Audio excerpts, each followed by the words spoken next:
Ya, hello, kembali lagi di DigiCast, Peduli Digital Podcast. Kali ini teman-teman bersama aku nih, Abdul Aziz, yang nantinya ngomongin apa ya? Sebelum kita menebak apa yang kita bicarakan, yang jelas kali ini aku bersama teman lamaku, lebih tepatnya partnerku kuliah ya, partner either organization atau ya menghadapi kehidupan perkuliahan. Ya, she is Olivia Putri Rosmala. Hai Ola. Hai, hai semua. It's been a long time, huh? Kita nggak ngobrol-ngobrol. It's been a long time, yeah. It's been a really long time. Terakhir kapan ya kita nggak ngobrol langsung? 2 tahun lalu, 3 tahun lalu? Kayak 3 tahun lalu deh Ya kayaknya. 3 tahun lalu ya. Eh, Iya, Habis iya, aku lulus iya. duluan kan? Iya, Ya, betul. Terus sudah ya, masing-masing iya udahan. kita ya mungkin saya hi chat di WhatsApp atau di mungkin DM Mhm. IG gitu ya. Yep, yep. Ya, kali ini kita bersama temanku Olivia Putri Rosmala, biasa dipanggil Ola, yang sekarang Mhm, bekerja sebagai talent acquisition. Nah, apa itu nanti kita ulik mhm. lebih lanjut di Esselbyte. Nah, Esselbyte Yep. tuh perusahaan apa sih, La? Oke, ini sebenarnya informasi yang udah aku berulang-ulang kali sampaikan ke para kandidat dan sampai aku hafal. Jadi Exobat sendiri itu aslinya berasal dari Amerika, tepatnya di Seattle, Mhm. Washington. Tapi growing office kita saat ini masih ada di Jogja. Terus juga kita fokusnya di game industry, tapi kita nggak bikin game, kita nggak develop game sama sekali. Kita develop sistem dari game tersebut. Jadi the back end system of the game gitu. Oke. Jadi mungkin kalau kamu main game, apalagi game yang katakanlah strategik dan lain-lain, Mhm. kayaknya back end system of the game itu kayak jarang banget dikasih dikasih spotlight sama para Iya, gamer. Para gamer biasanya cuman kayak fokus ke game experience-nya dan lain-lain. betul. Padahal back end of the game itu sendiri sangat penting. Jadi contohnya nih, kamu main Dota kan ya? Eh, As long as I remember. aku nggak tahu sih. Iya, Jadi iya, aku main Dota. Jadi Dota itu sebelum masuk ke match, pasti kamu sebagai player bakal dikelompokkan kasarannya gitu dengan player lain. Kalau kamu mainnya random gitu, nggak belum milih belum milih temen lah, katakanlah kamu main dengan orang Mhm. lain gitu kan. Kamu dikelompokkan sesuai dengan level ataupun sesuai dengan Rank gitu ya? analitik kamu sebagai gamer, rank dan lain-lain sesuai dengan katakanlah power atau apapun apapun Mhm. itu. Nah, itu salah satu back end dari game dan itu namanya matchmaking system. Itu salah satu sistem yang dibuat oleh Exelbyte dan digunakan di beberapa game besar dari Amerika Oke, I gitu. see, I see. Yang paling Oh. rame tuh game apa, lah yang udah di-provide sama Ethelbyte? Yang paling rame sih kebanyakan game-game yang sejenis, kebanyakan sih yang kayak Mhm. strategi-strategi gitu ya. Soalnya kan itu kayak perlu perlu banyak analytics dan perlu banyak sokongan untuk masalah sistem yang tidak terlihat sendiri. Masih masih masih fokus di banyak game yang kayak gitu sih sebenarnya apa saat ini gitu. Oke, oke. Gitu. Wah, ternyata providing matchmaking di game ya, dan banyak Dota juga nggak, Dota? Kebetulan aku main nih. Nggak? Enggak. Dota enggak, Dota. Kebetulan kita Warner Bros, Oke. terus Bandai, Mhm. terus 2K kalau kamu tahu NBA Mhm, game, mhm, iya, basketball game yang ada di PS dan Xbox itu kan dibuat dari game house yang namanya iya. 2K. Nah, 2K itu juga pakai sistem kita. Oh, 2K terus oh my banyak sih lupa dan aku lupa namanya apa aja. oke, oke. Nah, tadi kan, kita udah ngulik sedikit, mengenai Ethelbyte ya, tentang Ethelbyte. Nah, Mhm, mhm, sekarang kita ulik tentang, job role-nya Ola nih.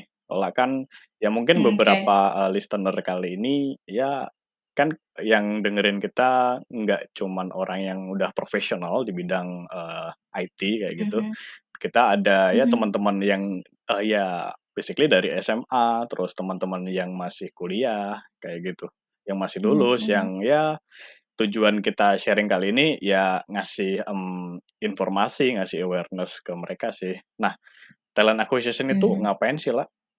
Oke, talent acquisition itu sebenarnya salah satu potongan, Mhm, salah satu pieces dari HR atau human resource itu sih. Nah, human resource itu sebenarnya kayak kayak lingkaran mhm, besar, terus dibagi-bagi. Kayak ada yang fokus di employee branding, ada yang fokus di training and development, ada yang bahkan fokus di masalah ngurusin benefit employee, ada yang di bagian legal legal kayak gitu. Nah, talent acquisition sendiri itu kayak bener-bener fokus untuk yang namanya mencari talent-talent baru yang bisa ngebantu perusahaan untuk berkembang lebih baik. Itu sih. Kasarannya adalah kita, bukan kasarannya, nama lainnya adalah kita recruiter gitu. oke, iya iya iya iya.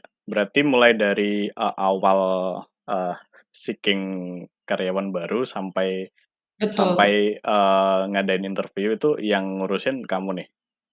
betul, betul. Sampai ngadain interview, sampai final interview, terus juga sampai masalah offer itu juga kita.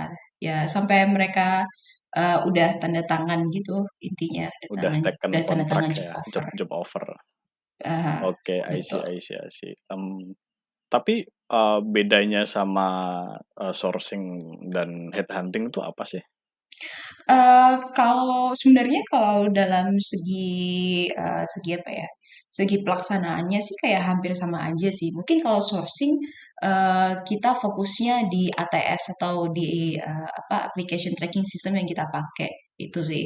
Tapi kalau headhunt itu kasarannya kita yang mencari, kita yang kayak ngeliatin profile mereka, mau di LinkedIn atau mungkin kenalan kita sendiri, nah Mhm, itu udah termasuk headhunt. Jadi kayak langsung to the point orangnya. Tapi kalau sourcing, ya ada orang apply, kita coba lihat CV-nya mhm, mereka, kalau semisal oke lolos, kalau nggak oke berarti not qualified. Itu sih, tapi intinya adalah ya kita mencari orang yang cocok untuk bisa dilanjutkan ke proses selanjutnya. oke, I see I see. Nah, tadi sempet nyinggung nih soal ATS ya. Nah, itu Mhm. berarti, dia, otomatisasi gitu kan? Atau gimana sih? Mungkin bisa diceritain? Aha. Kalau ATS sendiri sih sebenarnya macam-macam ya, kayak kalau di Glints ada punya sendiri dia, tapi kebanyakan sih seringnya kita ngelihat kayak kalau di aku nih di Exobat kita pakai Bamboo HR, Mhm, terus ada beberapa mana di perusahaan lain itu ada yang pakai yang lain. Nah, sebenarnya mereka ada pakai sistem otomisasi mhm, gitu. Kadang kalian tinggal kan dikasih pilihan sih kayak mau masukin CV atau mau masukin secara secara satu-satu mandiri yap gitu. Kadang kalau kita masukin CV pasti langsung mereka scan aja kan yap, ke dan apa mulai data dan lain-lain. Nah, tapi ada juga yang kayak kalian harus masukin satu-satu gitu. Nah, kebetulan kalau di Bamboo HR, kalian tetap harus masukin satu-satu, selain itu juga harus ituin CV. Jadi, dibilang otomisasi juga enggak juga, dibilang manual? dibilang yang manual juga enggak juga gitu. Tapi jadi kayak ATS sendiri pun sebenarnya antara mempermudah dan enggak, karena kita di Indonesia sendiri kita kan nggak ada eh, format CV yang saklek Yap, gitu sih. Kalau kayak di Amerika ada CV saklek yang ngikutin Harvard iya kayak iya iya. gitu. Banyak yang ngikutin Harvard sih di negara lain. Nah, kalau kita kan lebih kayak CV kreatif dan Iya lain-lain sih. bener. Nah, kadang kalau kita cuman kayak based on kita upload terus nanti yang si ATS ini yang kayak ngasihkan satu-satu kadang yang dimasukin datanya itu salah-salah Nah, gitu. Jadi kayak jadi ya apa kadang harus dicek ulang lagi ya kayak gitu. soalnya nggak ada standarisasi itu tadi ya? Betul Oke. betul, heeh, nggak ada standarisasi di negara kita ini. Sedangkan kayak CV dan resume di kita sendiri kan kayak sama aja sih Yap intinya, yap, gitu. Padahal di negara lain CV dan resume iya. beda. Itu, stereotip yang bisa dibilang salah ya, salah kaprah yang udah ya kita normalisasikan, kayak gitu. Iya, betul betul. Oke oke oke oke, iya iya. Nah, kenapa bahas ATS, mungkin Ola tadi, jelasinnya dari perspektif HR ya. Mungkin ya banyak lah, banyak Mhm, dari kita kan nggak tahu proses di baliknya. Mungkin yang kita tahu mhm, hanya, oke kita submit atau kita apply di sebuah lowongan di company gitu, mhm, habis itu kita, kirim mhm. CV, habis itu Nunggu. ya kita nunggu terus dipanggil, tapi proses Mhm, di baliknya itu nggak mhm, tahu. Nah, jadi, Mhm. tujuan kita datengin spesial Ola ini teman-teman, ya itu tadi biar teman-teman belajar, terus biar teman-teman ya bisa lah sedikit kita ngasih tips how to hack an interview kayak gitu. Nanti Ola bisa Mmm, bicara mhm. banyak di situ. Oke, oke, oke. Mhm Interesting sih mhm. lah, interesting. Nah, Oke. ini balik lagi mengenai biodata kamu nih. Sebelumnya Mhm. oke lah, mungkin beberapa listener udah tahu biodataku dari podcast sebelumnya. Aku kan dari teknik nih, Ola kan teman-teman satu jurusan ya, teman satu jurusan dan Mhm. sekarang sangat berbeda bisa dibilang 180 derajat atau lebih lah ya. Dari Mhm. teknik ke, Mhm. ngurusin orang, human Mhm. resource gitu. Nah, apa yang Mhm. membuat kamu milih Mhm. karir di, ya bisa dibilang human resource atau hiring management atau, Mhm. talent acquisition ini? Mhm. Sebenarnya simply, pingin memahami lebih lanjut sih, sebenarnya, di dunia IT sekarang tuh yang lagi in itu Mhm, apa gitu. Karena kan, kita kan bisa melihat dari, mana sih, si kandidat-kandidat kita, dia tuh, bisa bahasa apa yap, aja gitu. Terus kita juga bisa tanya-tanya, "Kenapa kalian pakai bahasa yap, ini?" Dan lain-lain gitu. Karena kebetulan juga di company-ku sekarang ini kayak literally engineer banget, literally teknik banget. mhm, Bahkan kita sebagai yang interviewer juga kayak harus nanya-nanya, kenapa kamu milih ini, kenapa nggak ini? Terus apa sih bagusnya ini menurut kamu dan lain-lain. Jadinya itu juga bisa ngasih aku banyak insight mhm, dan juga bisa kayak ngebantu aku untuk di pilihan karir selanjutnya yang bisa apa ya, maksudnya ini nih selanjutnya bisa aku evolve yap, ke hal lain. Jadi at the same time aku juga paham nih orang-orang engineer nih gimana sih cara pikirnya, mhm, tapi at the same time juga aku tahu kayak, oh jadi teknologi ini bisa kayak gini, dan berarti kita butuh orang yang kayak gini gitu. Itu sih sebenarnya wah, apa ya, tujuan utama kenapa aku milihnya di HR gitu. Karena ke depannya sih pinginnya lebih masuk ke masalah ke manajemen, katakanlah oke, project management atau product yap, management. yap. Jadi paling nggak ada awalan yang lebih saklek gitu, Emang gitu. emang kamu rencanain ya, "Oh, milestone-ku tuh kayak gini, aku pengen pengen di, Aha, HR aha, dulu, habis itu mau ya mungkin mhm, agak switch dikit ke bidang manajemen yang kamu bilang tadi." betul Oke, betul, oke. Nah, ini aha, menarik sih, lah. Ada beberapa poin yang aku garis bawahi. Nah, yang pertama tadi bahasa, mhm, ya kalau aku in mhm, personal tahulah kamu sangat, interesting, about linguistik ya, tentang bahasa dan lain sebagainya. Karena dari mmm, perkuliahan kamu tuh udah, ya bisa dibilang belajar beberapa bahasa sih, kayak gitu. Nah, mmm, perkembangannya gimana lah? Aku nggak ngikutin kan. Sampai sekarang udah ya, perkembangan udah fluent berapa bahasa linguistik, gitu. Iya, iya, iya. mmm, bahasa Inggris sih masih tetap biasa-biasa aja. Sekarang sekarang sekarang sih lagi berusaha untuk bisa bahasa Prancis Wih. karena nggak tahu sih, pengen aja, iseng aja, gitu, gitu sih. Iya, Terus ya udah itu aja, masih aneh, karena itu masih belum ada iya, rencana iya, lain. karena Ola ini ya, dari perkuliahan udah memang tertarik, di linguistik ya, di bahasa kayak gitu. Dan Kayaknya tertarikku macam-macam ya. wow. Iya, kayaknya aku banyak banget hal yang kayak lompat satu, lompat sana gitu. Lebih ke generalis jadinya. Iya, iya, iya, iya, iya. Oke, oke. Generalize, output-nya ke manajemen bagus juga, karena di manajemen kita bakal ya, bersentuhan dengan berbagai macam, boleh dibilang divisi gitu ya, atau orang yang memiliki keahlian yang Mhm, berbeda-beda. mhm, Iya, iya, iya, I see, I see. mhm, mhm. Aku jadi tahu nih lah, aku baru tahu nih tujuan kamu di hiring management. Oke, Iya. oke. Berarti, dari, setelah kamu graduate, kamu langsung di Mhm. hiring management ya? Nah, mungkin bisa diceritain lah, milestone kamu mulai dari awal kamu bekerja di profesional sampai sekarang? Mmm, oke, milestone, jadi awalnya aku sebelum di Exopet aku di Mhm. Gleans Singapura, tapi di kantor yang di Batam. Jadi di sana aku jadi talent manager. Jadi talent manager ini sebenarnya, HR/sales/marketing aku nggak tahu, pokoknya banyak banget. Tapi yang kita Itu, garis bawain eee bukan bukan banyaknya job role yang ada di kita lah, pembelajarannya gitu kan. Ya ya mhm, ya. iya Lanjut lanjut, betul betul. elaborate. Di sana aku belajar banyak banget sih, kayak mungkin karena itu tempat aku pertama Siap. kerja juga dan di sana kayak, eee, gerakannya cukup cepat sih, cukup Mhm. cepat. Maksudnya ya namanya startup lah, Iya, pasti pakai siap agile. siap siap, bener. Itu, jadi di sana dalam waktu 1 bulan, udah belajar cukup banyak dan kebetulan juga kan, kayak probation kan pasti 3 bulan Mhm. ya. Nah kebetulan, aku salah satu orang nih yang kayak setelah 1 bulan, baru baru aja 1 bulan, itu udah dikasih kepercayaan untuk megang klien, yang biasanya butuh waktu lebih dari 3 bulan atau mungkin paling cepat itu 3 bulan untuk megang klien.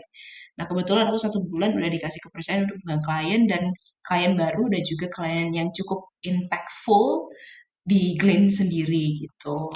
Terus selain itu juga pastinya closing-closingan gitu kayak ngebantu banyak klien, ngebantu beberapa klien Mhm. untuk bisa dapetin talent yang mereka butuhin. Dan juga salah satunya itu teman kita, anak kuliah juga Oke bareng kita sekampus, tapi mungkin kamu nggak terlalu kenal dia anak game. oke.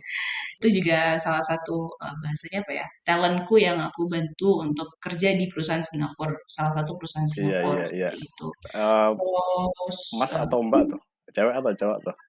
Ya. Mas, cowok. Mas, kalau kamu dengerin, kamu harus berterima kasih dengan Ola.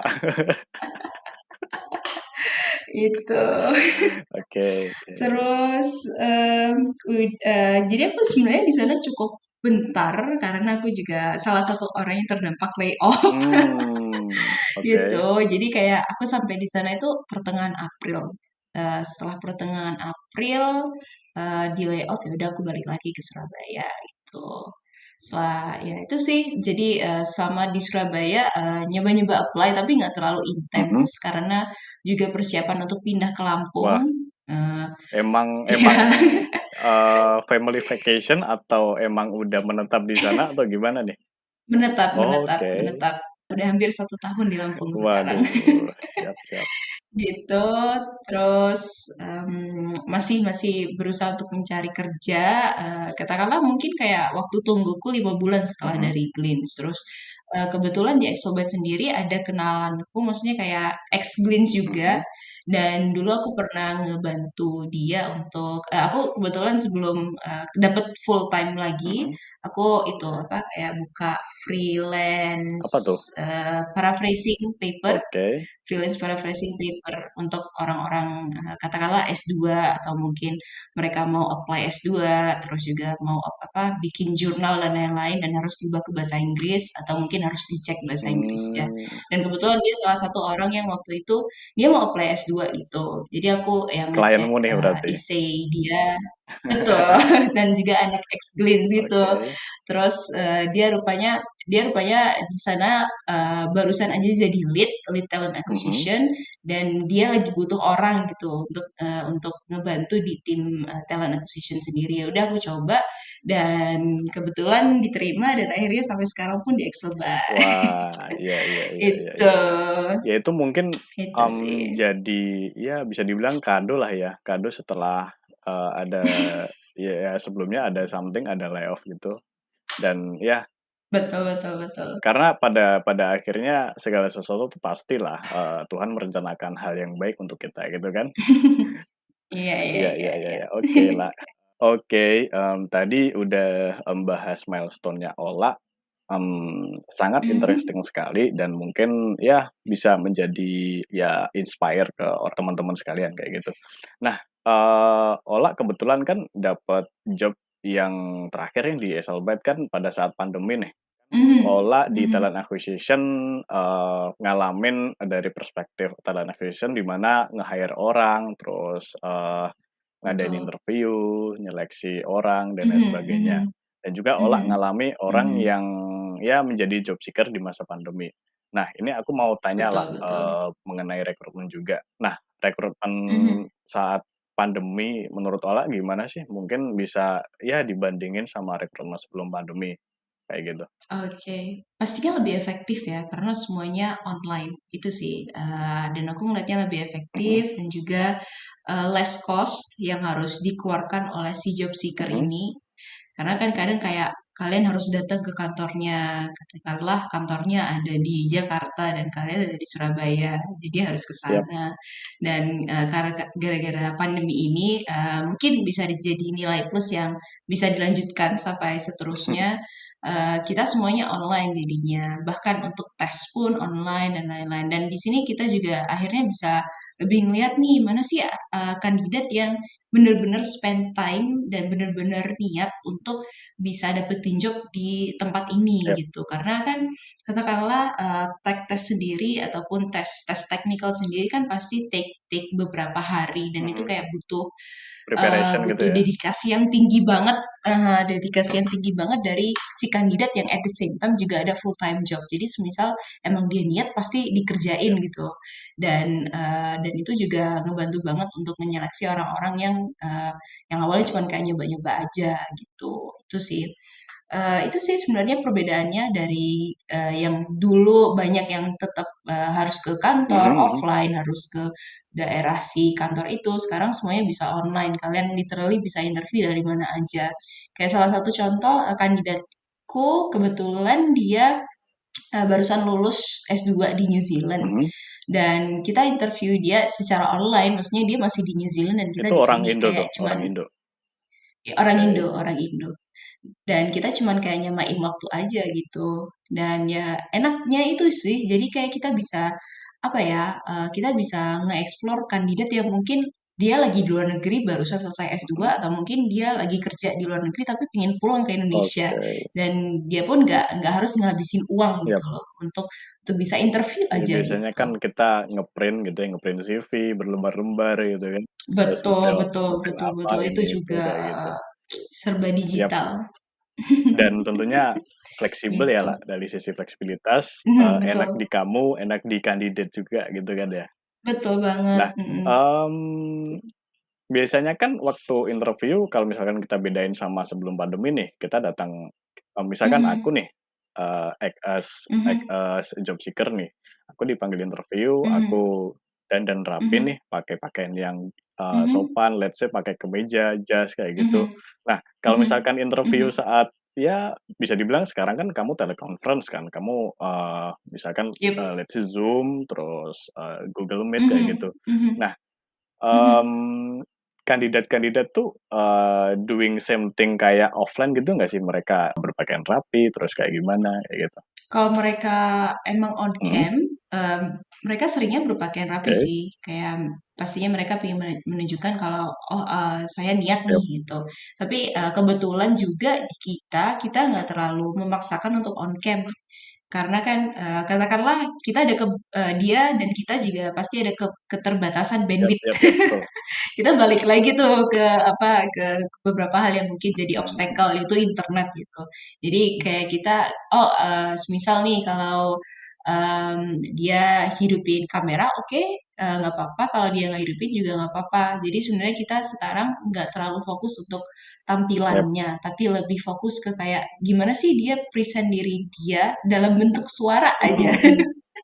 Itu. Jadi kayak ya itu sih, present diri dia dalam bentuk suara dan juga present diri dia dalam, experience yang dia udah lakuin. I see, I see. Jadi kayak nggak terlalu Yap, matter yap, sih yap. kalau kalau di aku ya.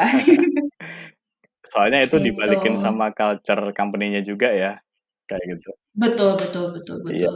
Tapi kalau kadang kayak ada yang nyeleneh banget, apalagi sebenarnya kalau kita udah keseringan nih denger orang, cuman denger orang mhm. aja, terus kayak kita dengar kok kayaknya orang ini rada off ya, kata kita kita istilahnya off gitu, kok rada off ya. Itu kayak kita bisa nilai sendiri gitu. Oh, berarti anak ini kayaknya sebenarnya nggak terlalu butuh nih, dia cuma pengen coba-coba aja gitu. Itu kamu sampai pada level Gitu. itu ya? Maksudnya, ketika kamu dengar suara orang, Aha. "Oh, anak ini emang" jadi kayak peramal gitu? Dengar suaranya aja, "Oh, anak ini Bisa niat, dibilang anak ini butuh," atau enggak, udah sampai level itu? sebenarnya bukan peramal sih, lebih ke kayak udah kebiasaan, saking kebiasaan banget. Bahkan teman-temanku juga kayak kayak apa ya, bakal cerita kayak, "Ih, aku barusan interview orang kayak apa, dia tuh off banget gitu, kayak aneh banget ditanya ini, jawabnya ini, cengengesan lagi." Kan kalau kayak udah cengengesan kan kayak, "Anak ini niat apa enggak sih?" Gitu. Gitu. Oke, oke. Itu Iya, sih. iya, iya, iya. Sebenarnya bukan berarti kita nggak boleh santai gitu ngomongnya, bahkan kita sebenarnya nggak mau kayak si kandidat ini terbebani, tapi paling nggak kalau kita lagi serius nih, janganlah segengesan gitu. Kalau kalau emang kayak itunya lagi santai, kayak ngejokes dan lain-lain nggak apa-apa banget gitu. I see, Gitu. I see. Oke, jadi yang kita garis bawahi yang pertama fleksibilitas ya lah, fleksibilitas kita bisa Mhm. fleksibel, terus dari sisi cost juga ya meringankan Mhm. company, Banget meringankan meringankan. company dan juga si job Mhm. seeker juga. I Betul, see, I betul. see. Nah, ini berhubungan sama peramal, bukan sih, bukan peramal. Nah ini ya bisa dibilang kamu kan ada di dua kondisi di mana dulunya kamu sempat jadi talent acquisition di Glean sebelumnya dan juga di mana Mhm. itu kondisi Mhm. sebelum pandemi kan, dan juga sekarang, di Mhm. Eselbet kondisinya udah pandemi. Nah, mungkin kalau misalkan Mhm. kamu ya mungkin, aku sometimes aku doing research, oh kira-kira bidangku ke depan kayak gimana sih 2 atau 3 tahun lagi. Nah, ini Mhm. yang aku tanyakan ke Mhm. kamu, mungkin ya prediksi kamu lah pasca pandemi itu proses rekrutmen bakal seperti apa sih? Apa tetap kayak gini atau ya mungkin ada improvement atau hybrid, et cetera, itu bisa jelasin? Kalau aku sih, sepertinya bakal ada hybrid Mhm, sih. Maksudnya kayak bakal disesuaikan juga dengan kemampuan si katakanlah si kandidat mhm, ini. Semisal kalau untuk, interview awal-awal mungkin via apa, via Google Meet atau Zoom atau teleconference yang lain itu udah cukup banget. Soalnya kan kayak masih awal lah kita, dia jangan terlalu invested, untuk mengikuti mhm, ini. Tapi kalau untuk yang final, mungkin, bakal kedepannya lebih diundang ke kantor, seperti itu. Diundang ke kantor untuk paling nggak bisa ketemu, tim secara langsung, ngelihat gimana sih, proses sebenarnya di kantor yap, ini, gitu. Jadi dari kandidat pun punya view lebih lebih dalam gitu dan punya kayak apa ya, pilihan dia mau nerima atau enggak semisal dia yap, ditawarin gitu. Soalnya dia kan udah ngelihat prosesnya secara langsung, itu sih. Dan juga, karena sekarang, gara-gara si pandemi ini kita juga lebih fleksibel, mhm, jadinya kayak, prosesnya pun, akan lebih fleksibel juga. Mungkin katakanlah kalau engineer, akan lebih fokus ke masalah yap. engineering, lebih fokus ke kemampuan dia dan lain-lain. Kayak kayak apa ya, Oke, psikotes, kayak psikotes, psikotes dan lain itu kayaknya kayaknya bakal di-cut gitu karena, kita butuhnya juga cepat, terus juga kita udah kebiasaan yap. fleksibel, jadinya, sesuai dengan kebutuhan aja gitu. Itu sih kalau aku lihat ke depannya bakal gimana. I see, I see. Jadi, lebih ke hybrid Mhm. ya. Jadi ada step Mhm. yang Mhm. misalkan, oke kita optimalkan online, ya udah kita online aja. Kalau Mhm. misalkan, Mhm. mungkin step terakhir gitu misal, skills test atau ya, mungkin taken kontrak gitu, di kantor kayak gitu ya, Mhm. hybrid berarti? Mhm. I see, Mhm. I Gitu see. gitu. Yap, yap, yap. Oke, nah ini sebenarnya pertanyaan yang ini sih, ya mungkin kamu agak meraba-raba lah karena, yang aku tanyakan adalah lebih ke komparasi sih antara, gimana sih Mhm. hiring di Indonesia dan di ya perusahaan multinasional. Karena sebelumnya kan Mhm. kamu ya bersentuhan dengan ini ya di Glints pun kan dia sistemnya bisa multinasional kan. Kamu ngubungin orang Indo buat kerja Aha, di perusahaan luar, begitupun betul sebaliknya. betul. Nah, soalnya Mhm. gini, soalnya dari listener juga kan nggak semua orang tuh, ya pingin kerja di perusahaan foreign kayak gitu kan. Mungkin ada orang yang, Mhm. "Oh, Mhm. aku di Indo aja cukup," kayak gitu. Nah, pertanyaannya Mhm. gimana Mhm. perbandingan antara hiring company di lokal dan di, perusahaan Mhm. multinasional, kayak gitu sih. Mhm. Oke, sebenarnya sih perbedaannya mungkin, kalau yang di Indonesia mungkin sebagai aku, job seeker Mhm. ya, karena dulu aku juga beberapa kali apply untuk, apa untuk perusahaan lokal dan juga aku kayak analisa Yap. gitu, apa sih perbedaannya. Nah, kalau di perusahaan lokal sendiri, mereka lebih menekankan, cocok atau enggak nih dia untuk apa, sama sama orang-orang di sini, lebih lebih seringnya kayak gitu. Cara pemikirannya gimana dan lain-lain lebih lebih lebih ngelihat kayak gitu. Karena mungkin, di Indonesia sendiri, eee apa ya bahasanya kayak kedekatan antara antara employee satu dengan lainnya itu cukup dekat maksudnya kayak bisa nggak cuman di antara work hours aja Oke. bisa bisa untuk selanjutnya katakanlah di luar work hours dan lain-lain Oke, jadi gitu. lebih ke ini Nah, ya, lebih ke non non hard skill ya, maksudnya, faktor X gitu, kedekatan itu tadi. mhm, Oke, lanjut, iya, elaborate elaborate. itu. Itu, selanjutnya juga, perbedaannya yang paling-paling kelihatan adalah psikotes, nggak tahu ya kenapa kayaknya perusahaan Indonesia itu sangat-sangat, terobsesi dengan yang namanya melakukan Sangat psikotes. cinta Pasti psikotes pasti ya? kayak iya, heeh, pasti, kamu pun kayak udah kebiasaan gitu, kayak pilih salah satu yang paling menunjukkan kamu. Benar Itu benar. itu kayak aku dimanapun yang lokal pasti kayak, oke ketemu kayak gini lagi, terus juga tes TPA dan Iya. lain-lain itu kayak sesuatu yang harus banget dan mungkin itu karena, orang-orang talent acquisition atau orang HR Mhm. di, perusahaan lokal lebih menekankan kayak harus orang psikologi gitu. Jadi, akhirnya pun kayak, apa ya, eee eee Prosesnya pun condong ke culture kayak gitu itu psikologis gitu kebawa kan? mhm. Oke. Betul betul. Jadinya kayak ngelihat ya balik lagi ke kayak yang aku pernah bilang, orang ini cocok nggak nih sama orang-orang yang udah ada di sini, kayak gitu. Itu. Terus juga, kalau masalah teknikal pasti juga dilihat lah. Dilihat tapi, katakanlah orang Indonesia ini punya tendensi ngelihat dia nih pinter banget nggak di sini? Kayak, jadi levelnya itu antara pinter banget atau masih belum bisa gitu. Mhm. Jadi levelnya itu masih di situ ngelihatnya, belum belum terlalu sering ngelihat kayak, "Oh orang ini bisa nggak di-grow, di-develop Mmm, lebih dalam dan lain-lain." Kadang-kadang ngelihatnya seperti itu kalau di Indonesia, kayak I gitu. see. Terus, itu sih kayaknya yang bisa aku sampein karena mungkin itu analisisku aja sebagai job seeker dulu, bukan sebagai talent acquisition di lokal Yap yap yap gitu. yap. Tapi aku setuju sih, lah. Mhm Aku berada di kondisi ya aku pernah bekerja di perusahaan lokal sebelumnya dan sekarang di perusahaan asing kayak gitu. mhm Ya relate lah apa yang kamu mhm, bilang kayak gitu. gitu. Iya iya iya. Kalau di asing, lah, company asing? Kalau di asing, eee, katakanlah, sebenarnya sangat-sangat itu ya, kita berusaha untuk kayak benar-benar memisahkan yang namanya kerja dan hubungan interpersonal gitu. Mhm. Jadi kayak, kita nggak terlalu melihat, "Oh orang ini itu nggak sih?" Maksudnya kayak bakal cocok nggak sih sama maksudnya kayak, si orang-orang yang udah ada dalam di sini kan, lebih seringnya tuh kita ngeliat kayak, ya udah kerja, as long as you finish the Yap. job, that's good gitu. Mhm. Jadi kayak kita nggak terlalu menuntut kayak, "Oh kamu harus deket sama mereka, kamu harus ini sama mereka." Enggak. Jadi kayak ya udah, do your job, kalau kamu mau deket silahkan, kalau nggak mau ya udah. Yang Gitu, penting kerjaan kelar ya? terus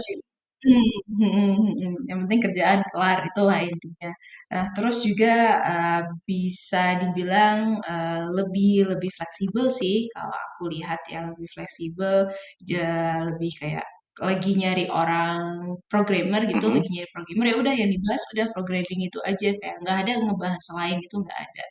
Itu, terus kalau mau nyari, posisi lain katakanlah employer branding Yap. gitu, yang dibahas bakal itu aja bahkan, tesnya pun yang dikasih ya masalah employee branding itu. Jadi kayak ya udah sesuai dengan apa ya, scope yang kamu apply gitu intinya.